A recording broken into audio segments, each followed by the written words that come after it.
Let's change gears for a minute and look at the linear polysaccharides. And I'm going to use this glycosaminoglycan family, chondroitin, heparin, heparan sulfate, as an example to illustrate some of the key features.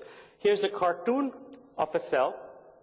And one of the interesting aspects of these molecules are the fact that they are virtually found on all cells. Every mammalian cell have these polysaccharide coat on them.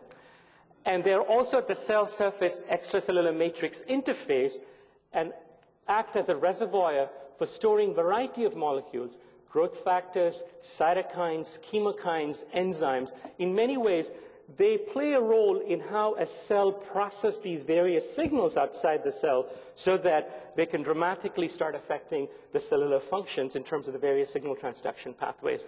If you actually zoom in, here are these ant-like structures that I showed you earlier on with the protein chain structure with the polysaccharide chains that radiate out.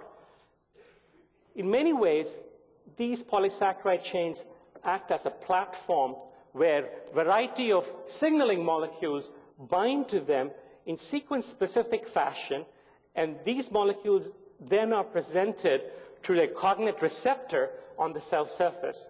So it is very important to begin to understand, if you're looking at a variety of signaling molecules such as fibroblast growth factor or transforming growth factor or IL-8, interleukin-8, et cetera, just to name a few, how they come from the outside, bind to these molecules, get presented to a cognate receptor to activate various signaling events. Now, when you zoom in terms of the structural details, this is where it gets both fascinating but complex.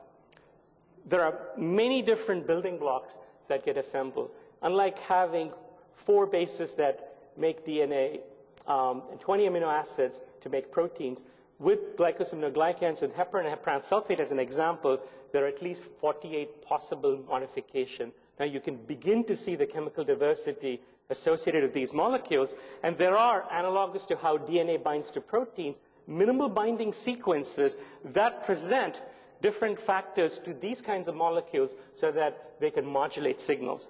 And what's also fascinating, if you actually zoom in further from the point of view of unique structural attributes of these sugar sequences, they behave very similar to DNA, that there are structural modifications in the backbone, such as overwinding or underwinding of the helix to lead to a formation of a kink that you see in DNA to make optimal contact with proteins to either turn on a signaling pathway or in many instances even turn off. So we're just beginning to understand the molecular aspects of these interactions, and obviously the question is then how does the molecular aspect eventually translate to some of the biological and physiological properties?